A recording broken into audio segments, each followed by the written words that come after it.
you don't mind if I record, do you? Oh, not at all. Where did it come from? So my dad bought this brand Excuse me new. a second. First of all, what's your name? Bill. Bill, my name is Randy. I have a YouTube channel, Randy's 57 Chevy. Randy, nice to meet you. Friends of the track, huh? Yeah. I got some stories. Well, go ahead. So he bought it in 1966, brand new, with a stack of savings bonds. Yeah. And Really? I think my mom drove it for most. I have never heard of anybody cashing in savings bonds. Yeah. Or if they did, you never hear about it. Yeah. Yeah. And he loved telling that story, how he went in there to make the deal. But they bought it, and we were living in Walmart at the time. 66, yeah, we were there by then. My mom drove it for most of the time. My dad worked at General Dynamics in Pomona. So he had a little Carmen Ghia that he would drive to work. And then at some point when I was in high school or college, he parked it and stored it for a long time.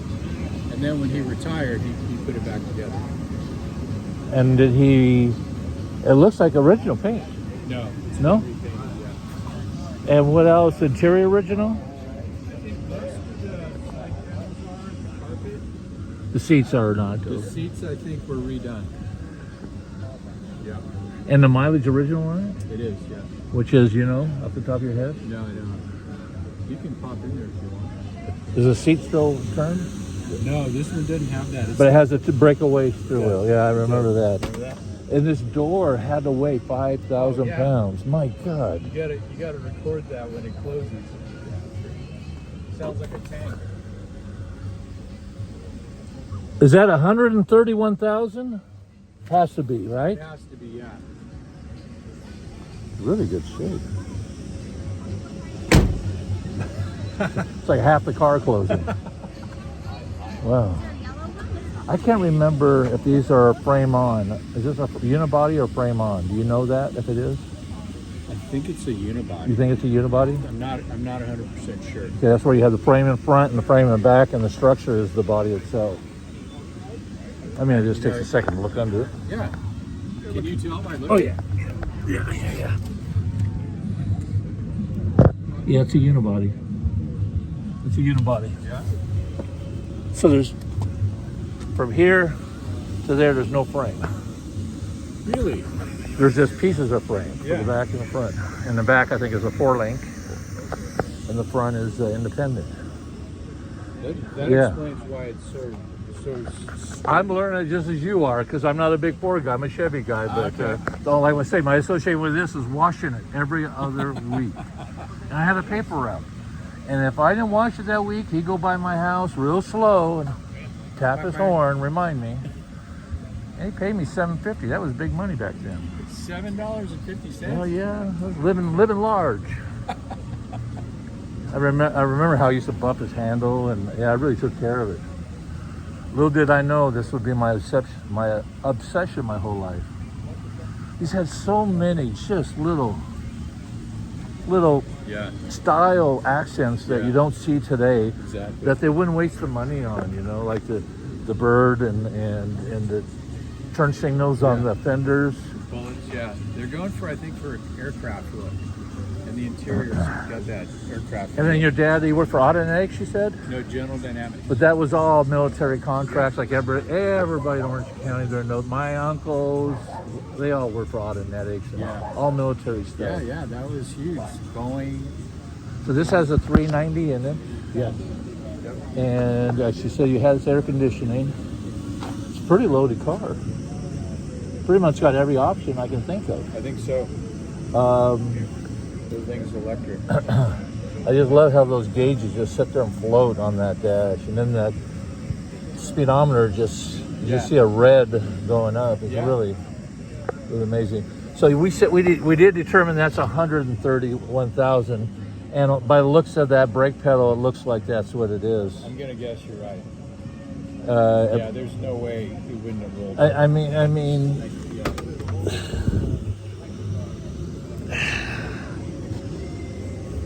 You said he painted this, huh? I mean, whoever did it did a nice job. He found matching a guy in Pomona did it. They matched it really nice. But you look in the wheel wells, you can see the overspray.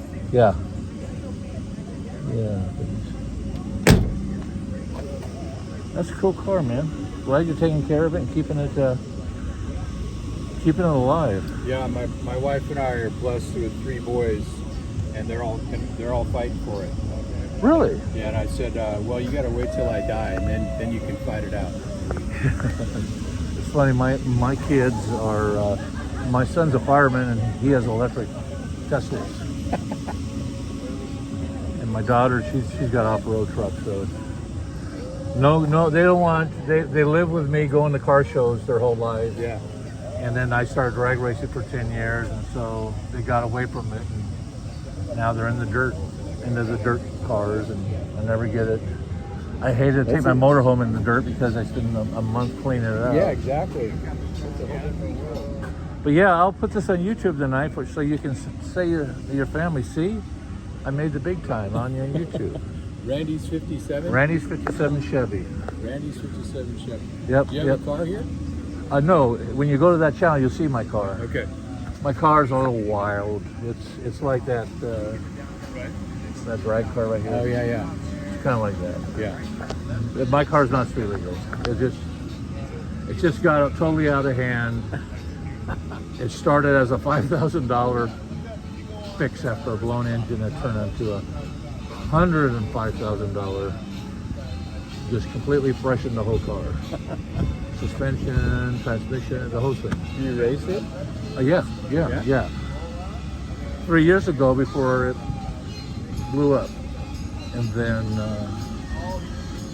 now I will. But now I have to have a lot more safety equipment put in. And so I'm debating, because once you start putting the roll bars in, it limits their access. Yeah. And as you get older, it's not as easy to get in anymore. And I still want to, I drive it to local shows when it's running. Yeah. But it is something. I live in Norco, so for me the drive here would be 4 tanks of gas. What? Yeah. Well, it's a blown motor. It's a blower. It's a Dart. It's not even a Chevy motor. It's a Dart motor. Can you tow it? Oh yeah. I put it on a trailer. Yeah. When I did, but the thing is, it's through a 5-year refreshing project, and life gets in the way, and money goes other directions. Yeah. But I'm down to the wire. All I need is a dipstick. Really? I have $105,000 into this rebuild, and I'm waiting for a dipstick. And it's a true story. And a dipstick, I was going to bring the car today. I was planning on doing a reveal here. Oh, that's And the good. guy I bought it from back east, I gave him crap. He got all mad at me because I'm an eBayer and he's an eBayer. Yeah. And he should have shipped it out. It said it was shipping out, but he didn't. And so he didn't understand the gravity, the importance of that dipstick. Yeah. So, Oh my God. and the reason why it's so important is on this engine block, you can't use a regular dipstick tube. It's a Dart block. The hole is smaller. Okay. So people suggested, why don't you just plug the hole? You know how much oil is in. Yeah.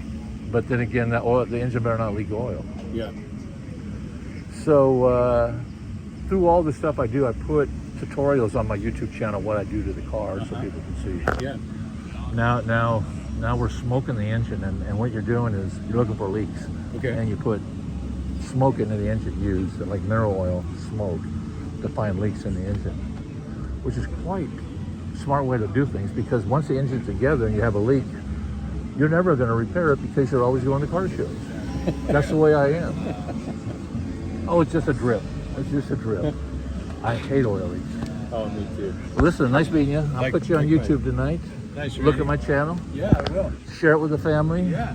Make sure you give me a thumbs up. Yeah. And are you in charge of this event? No. This is a nonprofit that I belong to. Okay, what is that? That's the track. You're thinking of the tracks where you race. No, I was thinking a train. Well, the train tracks we converted to a biking trail Really? that goes through town. Really? Yeah. And So when I saw that, I met a gentleman when I ride with my son in his fire truck on calls. yeah. And we were on a call to a place, and there's a guy in La Mirada that leases these train tracks from whoever owns them, Santa Fe or whoever. Yeah. And he has old rail cars on those tracks, like the Zephyr And all the old, he's restoring them and he sells them for Where- like $250,000. Where is he? He's over in La Mirada. I gotta look that guy up. Yeah, look him up, and yeah, he restores trains. What I'm trying to do is get my son schedule and try to get my grandson and all of us to go over there. But I also have a friend who has Parkinson's that I need to get out, and he worked for Santa Fe for a long time, so I'm sure he would enjoy seeing those too. Yeah, yeah. But you don't see that. This is very rare stuff. These trains, he has a presidential train that's all mahogany on the inside. That's what I want to see. I saw the Zephyrs, and I'm talking about putting one of the Zephyrs. That's the view, with the view on the top. Yeah. He has a name for it, but I want to put one on my eBay channel or my eBay store to pull attention into my store. Yeah. If anything. I mean, Yeah, I'm trying to find a red car. If you're familiar with the old electric lines that used to run through all of Southern So California. you've been out to Paris then, right? I haven't yet, but they have them out there. Yeah, and I think they have one running. Yeah, I think I rode on one. Do they? And my dad told me all, but we take when he was alive, he just passed. He rode the red car all the time, and yeah, they're out there. I think we rode one. I think it's just like a little short, couple blocks back, you know, on the wire. It's electric, yeah. right? Yeah. Yeah. And then they have the trains. Paris is nice. If you do go on the trains, you're not set behind the engine. If you're no trains at all, you'll be a spotted tiger when you get off it, or, because of the soot. But my kids grew up out that planes, trains, and automobiles, you know. And it's so funny because my son has electric cars and my daughter is in the off-road cars. They'll come back around. Well, they will, because as I get older, they're going to say, hey, who's getting the car? Exactly. And so I know who's going to get the car. My grandson is going to get the car. 'Cause he's the only one who seems interested in it. So, and that's the way it goes. Yeah. But it's gotten totally out of hand. I've owned it 50 years. When I got out of I bought it when I got out of service in '74, and just been tinkering with it since then. Love And it. so you're surprised. I never thought I would have it this long. Yeah. And I've had a bunch of other cars in the meantime, but that car stayed with me. Everybody knows me, and they swear I'm going to be buried in it, but I don't think so. Well, listen, nice meeting you. Same here, Randy. I'm going to take some stills and get out of here and go play fireman. Okay. I'll see you later. Okay, that's neat.